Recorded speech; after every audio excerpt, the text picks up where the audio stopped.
Donc aujourd'hui, nous poursuivons le cours, du moins l'introduction à l'hématologie, notamment c'est la deuxième partie. Nous verrons essentiellement l'hématopoïèse.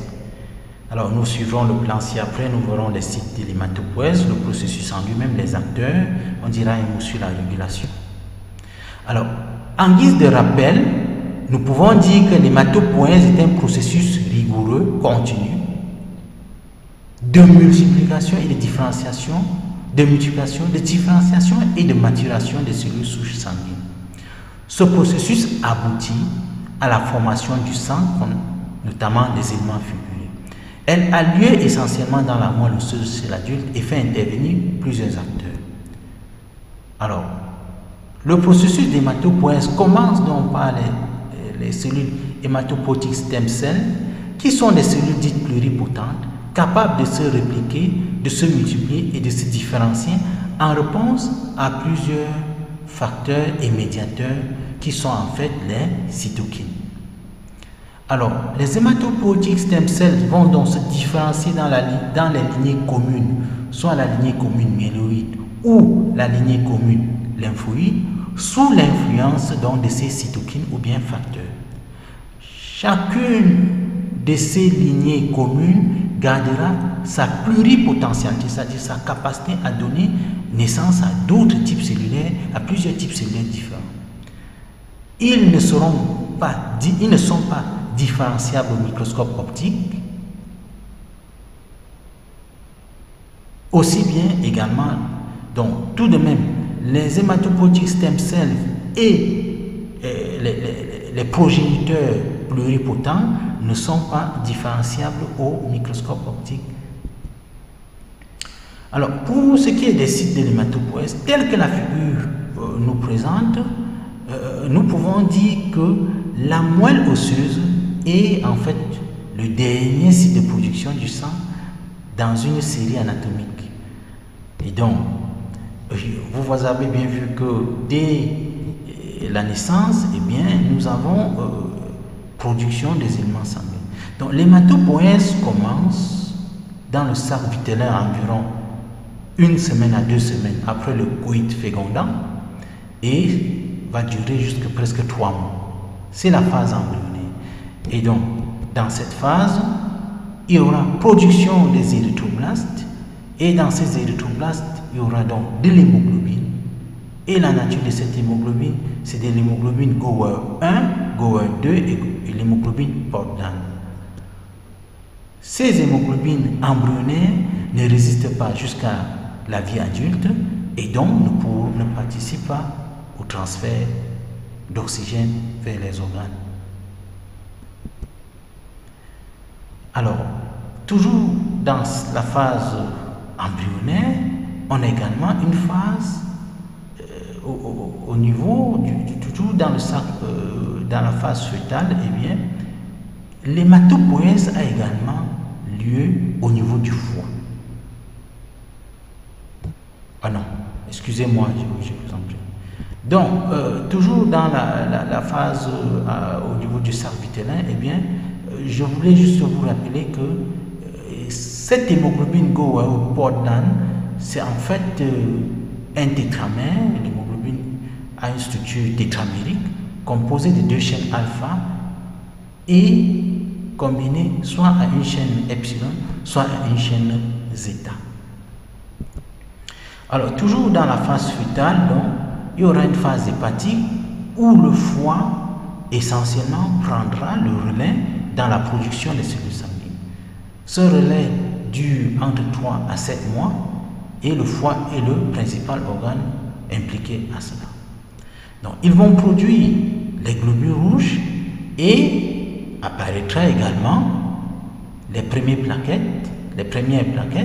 et les premiers globules blancs. L'hémoglobine produite en ce moment-là, c'est une hémoglobine dite hémoglobine fœtale qui a une structure également tétramérique composée donc de 2 chaînes alpha combinées à 2 chaînes gamma. Par la suite, on nous l'a dit tout à l'heure, eh bien, en plus du foie, il y a la rate, mais également le thymus peut participer à la production des globules blancs, notamment les lymphocytes. C'est la phase hépatique. Alors, durant cette phase hépatique, la moelle osseuse, site majeur de production de l'hémoglobine à partir du 7e mois, à partir du 7e mois, c'est la moelle osseuse qui produit essentiellement l'hémoglobine, entre en jeu dès le 3e mois de la vie fœtale. L'hémoglobine produite au niveau donc de cette moelle osseuse, c'est l'hémoglobine A, majoritaire chez l'adulte, de structure également tétramérique, composée donc de 2 chaînes alpha combinées à 2 chaînes bêta. Alors, après cette phase fœtale, il y a une naissance et puis on assiste là, après cette phase fœtale, à une hématopoïèse dite intramédulaire parce qu'elle se déroule dans la moelle osseuse. Et nous l'avons dit, cette moelle osseuse commence son processus d'hématopoïèse dès le 4e mois et depuis à partir du 7e mois, c'est le site principal de production des cellules sanguines. L'hémoglobine, nous l'avons vu tout à l'heure, c'est une hémoglobine A de structure tétramérique, de chaîne alpha, de chaîne bêta.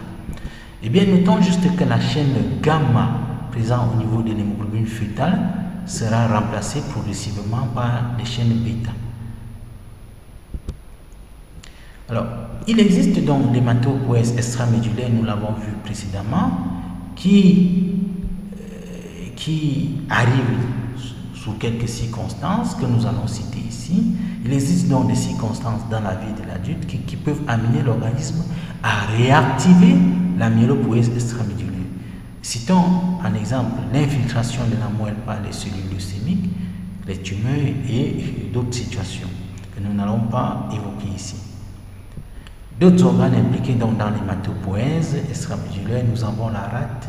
Les organes impliqués donc dans l'hématopoïèse extramédulaire, nous avons la rate de foie et éventuellement les ganglions si besoin. Et lorsque le foie participe à l'hématopoïèse extramédulaire, et donc il y aura une hyperactivité au niveau du foie, d'où l'hépatomégalie. Donc le foie va prendre du volume. Par contre, au niveau de la rate, et puis il y aura une splénomégalie. Et donc voilà. Alors, de point de vue général, l'hématopoïèse commence à une structure pyramidale. Au sommet de la pyramide, nous avons les stem cell facteurs, peu nombreux, mais pluripotents. Puis après, nous avons le compartiment des progéniteurs. Après le compartiment des progéniteurs, nous avons le compartiment des précurseurs. Et après le compartiment des précurseurs, nous avons les cellules matures. Cette planche, juste pour nous faire comprendre que les cellules souches hématopoïétiques proviennent d'autres cellules souches pluripotentes qui pourront se différencier en tissu osseux, en tissu cartilagineux ou bien en tendon. Pour le cas qui nous intéresse, donc les hématopoïétiques stem cells vont soit se différencier et aller vers les progéniteurs de la lignée lymphoïde, soit aller vers les progéniteurs de la lignée myéloïde. Alors ici, nous avons une vue générale donc, du début de l'hématopoïèse. Remarquons juste que là sont les hématopoïétiques stem cell factors, hématopoïétiques stem cells qui vont donner naissance à deux grands types de progéniteurs, soit les progéniteurs lymphoïdes, soit les progéniteurs myéloïdes. Parmi les progéniteurs myéloïdes, il y aura plusieurs stades de multipotence de la cellule. Et donc, nous allons voir ces stades en détail plus bas. Notons juste que pendant la phase, du moins les cellules souches hématopoïétiques multipotentes et les cellules progénitrices ne sont pas distinguables au microscope optique après coloration, au MGG ou même après cytochimie. Par contre, les méthodes immunologiques les mettent bien en évidence. Donc après les progéniteurs, nous avons ce qu'on appelle les précurseurs. Les précurseurs et après les précurseurs, nous avons les cellules matures. Alors, voyons plus en détail quelques-unes de ces cellules. Au sommet de la pyramide, nous avons dit, nous avons les cellules dites hématopoïétiques stem cells. Ce sont des cellules de petite taille, non différenciées, mononucléaires, ayant les propriétés suivantes. Elles ont la capacité d'auto-renouvellement. Ça veut dire une cellule peut en produire une autre identique à la précédente. Elles ont la capacité de se proliférer, c'est-à-dire de se multiplier, et elles ont la capacité de se différencier, c'est-à-dire s'engager vers une certaine lignée précise. Rappelons ici qu'elles ne sont pas identifiables au microscope optique.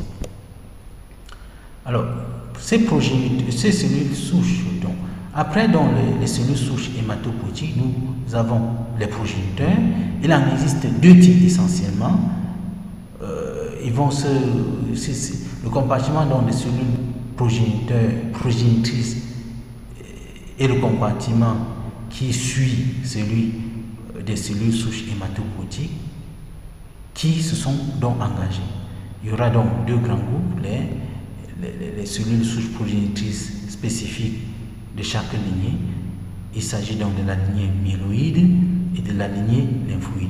Mais notons aussi que ces cellules souches peuvent également donner des cellules progénitrices identiques. Notons également que les cellules progénitrices peuvent donner également des cellules unipotentes, c'est-à-dire qui ne vont pas se différencier, du moins qui sont déjà engagées vers une lignée donnée. Excusez-moi pour le téléphone qui a sonné tout à l'heure. Et donc, lorsque les progéniteurs multipotents ou unipotents sont capables d'évoluer vers un clone, ces cellules, vers un clone de cellules matures identiques, eh bien, on les appelle les colonies forming unit. Alors, il existe deux grands types de progéniteurs, les progéniteurs myéloïdes et les progéniteurs lymphoïdes. Allons-y d'abord aux progéniteurs myéloïdes. Dans les progéniteurs myéloïdes, nous avons deux grands groupes également.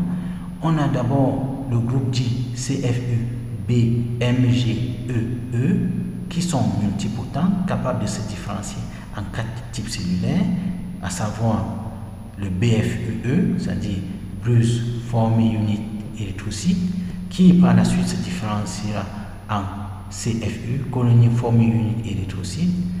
Ce sont des cellules donc, qui sont très sensibles à l'érythropoïétine. Il y a dans ce même groupe les cellules, le CFU-MG pour les mégakaryocytes, le CFU-B pour les basophiles, le CFU-E pour les eosinophiles.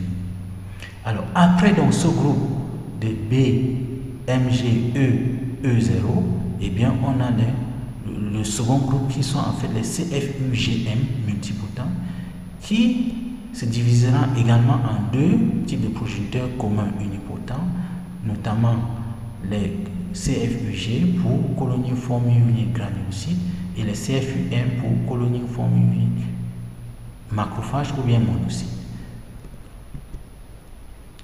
Alors, les progéniteurs multipotents ou unipotents qui vont aboutir à des clones ou groupes de cellules sont en fait des CFU. Nous l'avons dit tout à l'heure. Après le grand compartiment des progéniteurs myéloïdes, nous avons également le compartiment des progéniteurs lymphoïdes qui sera divisé notamment qui va se différencier notamment en pro-T, bar NK pour natural killer, ou bien en pro-B. Ils sont multipotents parce que celui qui va se différencier en pro-T, NK, il y en a deux sous-types là, d'où la multipotence. Donc, le premier groupe pourra donner les pro-T et le second groupe les pro-NK pour les pro-natural killer. Le second groupe donnera les lymphocytes B, du moins les pro-B. Alors, les précurseurs. Lorsqu'une cellule immature acquiert dans les caractéristiques morphologiques et immunologiques, les caractéristiques morphologiques, immunologiques et cytochimiques reconnaissables de façon spécifique d'une lignée, il est appelé précurseur. Ces précurseurs donc proviennent de l'étape, précèdent donc l'étape des cellules matures. Ils sont généralement unipotents. Donc pour nommer ces précurseurs, ils sont généralement associés à un suffixe blast. C'est pour ça que vous entendez dire myéloblaste, promyéloblaste, promyélocyte, non du moins myéloblaste, érythroblast, ainsi de suite. Alors les cellules matures, nous verrons de plus loin de quoi il est question. Ce sont en fait les hématocytes, les globules blancs, les globules rouges et les plaquettes. Disons un mot sur la régulation, même comme on y reviendra dans un autre chapitre à part dédié à cela. Disons que la croissance et la différenciation des cellules hématopoïétiques est régulée par un ensemble de facteurs communs appelés cytokines. Ces cytokines sont donc pour les cellules souches les hématopoïétiques stem cell, le stem cell factor, le c-KIT ligand, les interleukines 6, le FLT3 ligand.